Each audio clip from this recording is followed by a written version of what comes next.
Magandang umaga, mga bata. Alam niyo ba ang tawag sa bagay na ito? Alam niyo rin ba kung anong letra nagsisimula ang kanyang pangalan?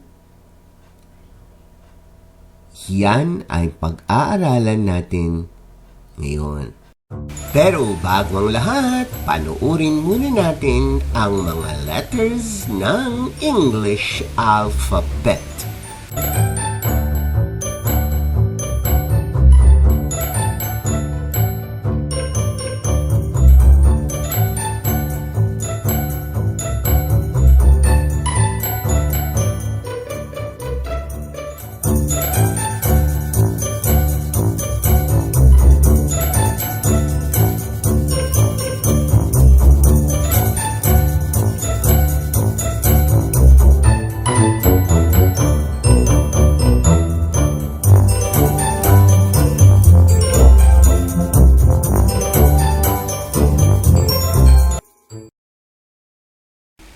Ang mga sumusunod ay mga pangalan ng mga bagay-bagay at ang unang letra ng kanilang pangalan.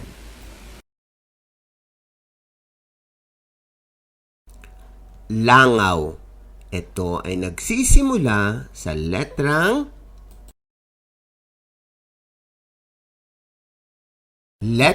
L.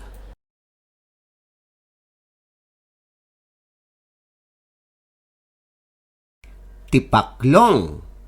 Ito ay nagsisimula sa letrang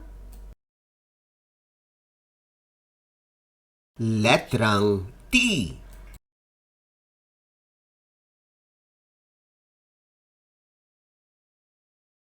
Gagamba.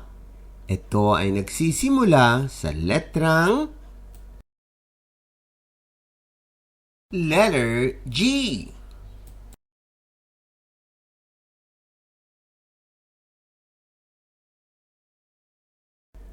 Pulgas. Ito ay nagsisimula sa letrang P.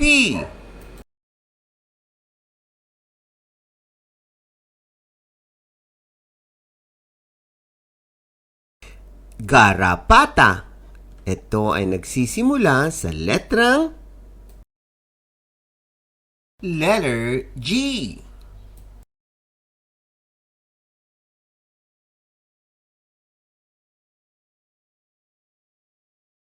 Bib. Ito ay nagsisimula sa letrang B.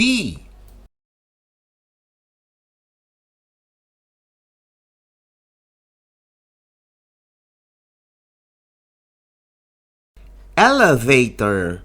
Ito ay nagsisimula sa letrang E.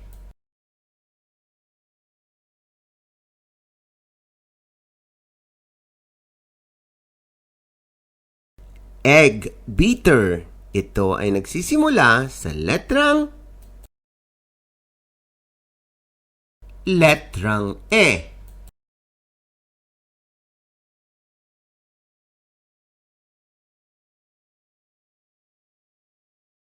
Dustpan. Ito ay nagsisimula sa letrang D.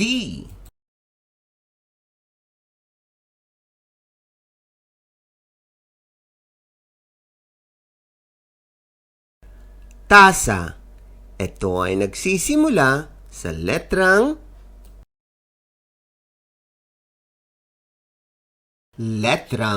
T.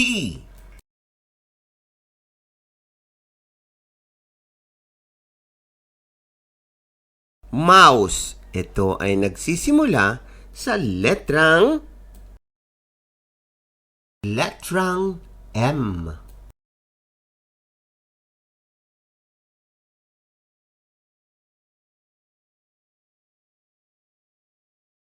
Lagare. Ito ay nagsisimula sa letrang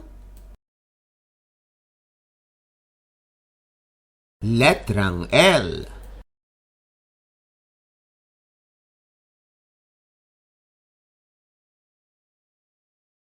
Electric fan.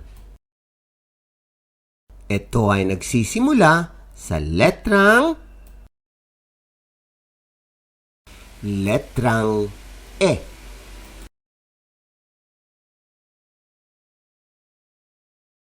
Cellphone. Ito ay nagsisimula sa letrang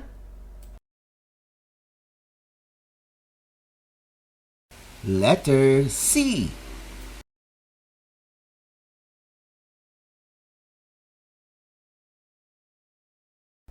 Sabon.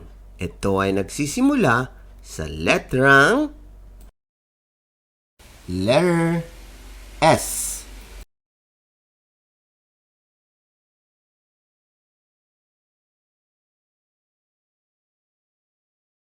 Pintuan.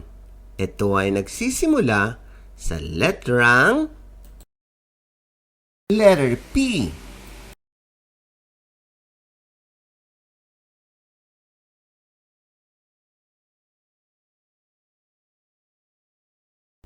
Kambing. Ito ay nagsisimula sa letrang letter K.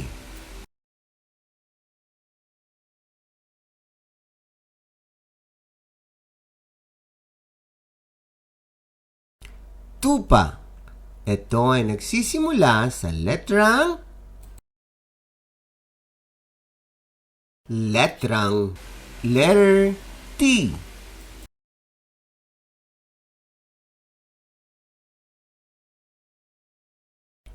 Kurtina. Ito ay nagsisimula sa letrang letter K.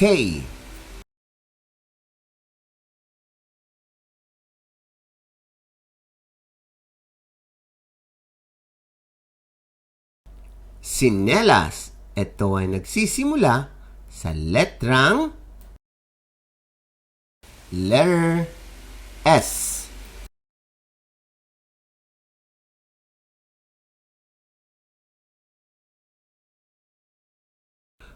Kuliglig.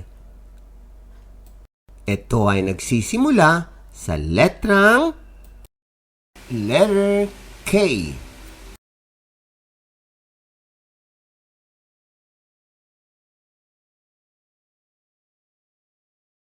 Kalabaw.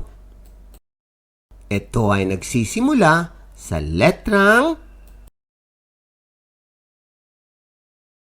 letter K.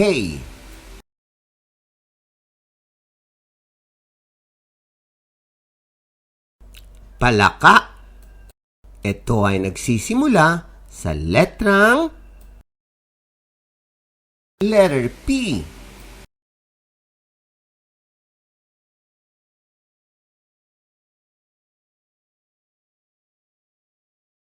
Pala. Ito ay nagsisimula sa letrang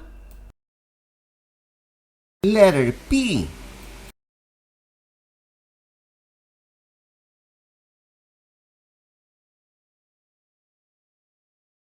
Balde. Ito ay nagsisimula sa letrang letter B.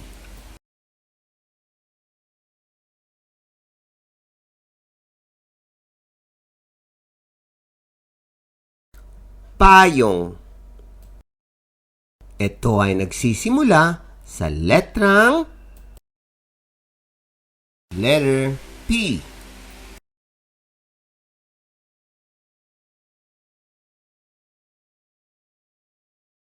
Tuta. Ito ay nagsisimula sa letrang T.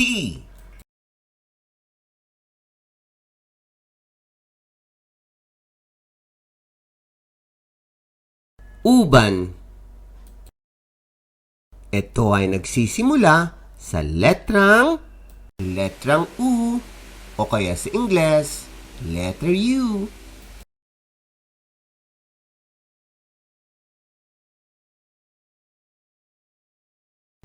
Ulap.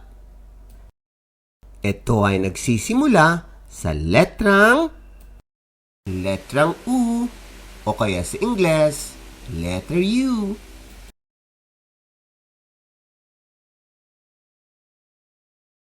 Ubas. Ito ay nagsisimula sa letrang U o kaya sa Ingles, letter U.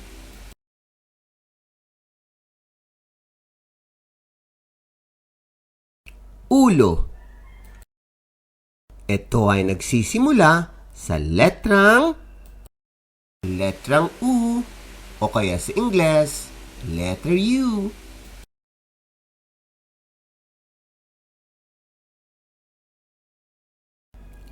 Anak. Ito ay nagsisimula sa letrang A o A sa Ingles.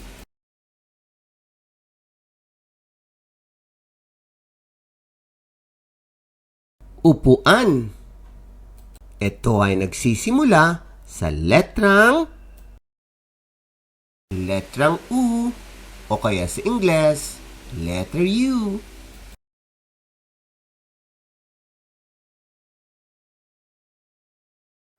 Tainga. Ito ay nagsisimula sa letrang T.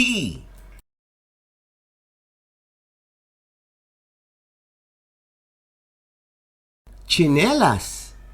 Ito ay nagsisimula sa letrang T.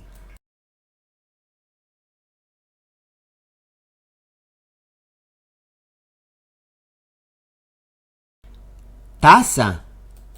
Ito ay nagsisimula sa letrang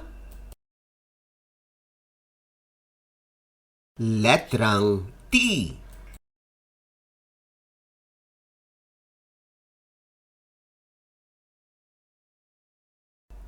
Peso. Ito ay nagsisimula sa letter P.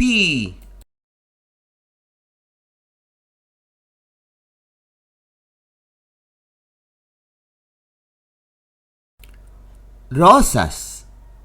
Ito ay nagsisimula sa letter R.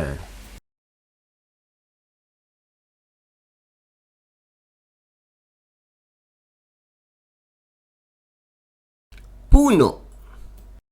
Ito ay nagsisimula sa letrang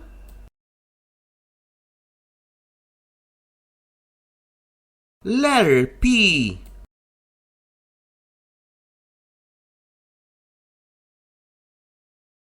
Puso. Ito ay nagsisimula sa letrang P.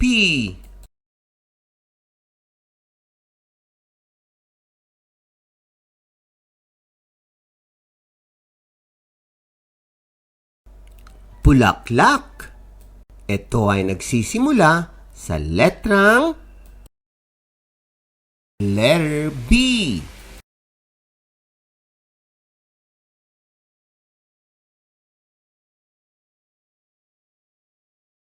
Pusa. Ito ay nagsisimula sa letrang P.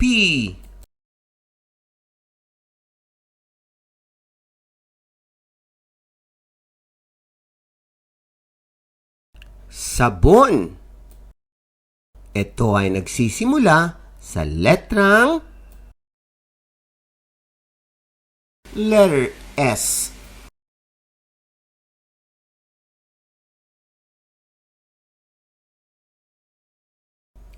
Usa. Ito ay nagsisimula sa letrang U o kaya sa Ingles, letter U.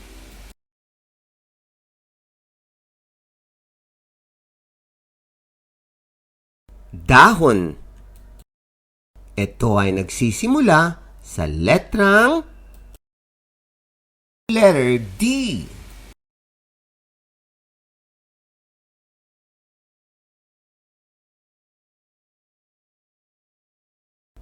Laruan.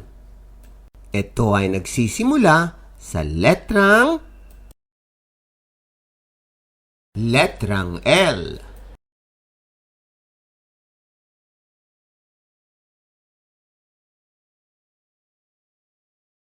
Ngayong alam niyo na ang unang letra na kanilang mga pangalan, marunong na kaya kayong magbasa ng buong pangalan ng bawat isa? Yan ang pag-uusapan sa susunod na video.